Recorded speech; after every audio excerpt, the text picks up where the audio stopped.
Yeah, so this next bit here, the second bit here, to work more closely with the head of transport unit with a view to learning more about the bigger picture.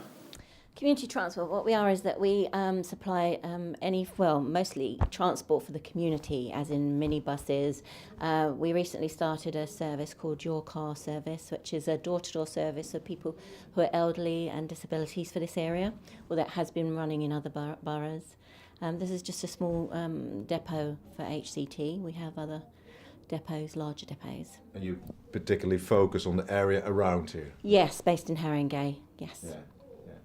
And what type of people would you help? All kinds of people. We have people join us from faith groups, from sports groups, women's groups, elderly groups. People with disabilities use us. So any form of, anybody out there in the community who needs that form of transport. And why is your service needed? Most definitely needed. There are a lot of commercial transport for hiring and things like that, quite expensive. So we are subsidised.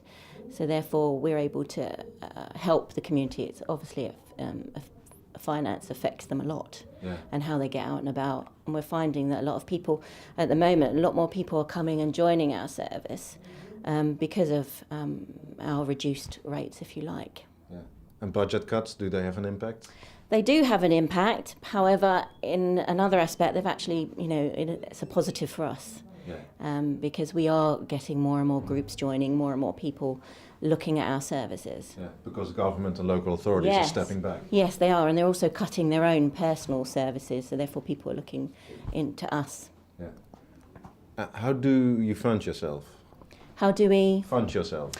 We work for a lot of local authorities, so we work in Hackney, we work in Haringey, and we do get a certain amount of funding from local government, but also, as mentioned earlier to you, that we do contracts, so we do red bus routes and things like that, and any extra money that we get from them, it's reinvested into our business to expand. Yes. Yeah, to a certain extent, you're self-sufficient in that sense. We try to be. Yeah.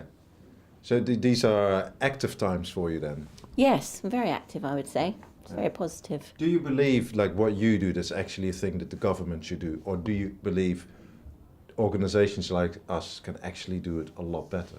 Because we understand the local people, the local communities. I do believe that I think that we do understand. I think having experienced and also worked out there myself with people with disabilities, with groups, with things like that, I think we do have a better understanding, and I think our experience we can share with the company, and we can obviously know where to go from there and build upon that.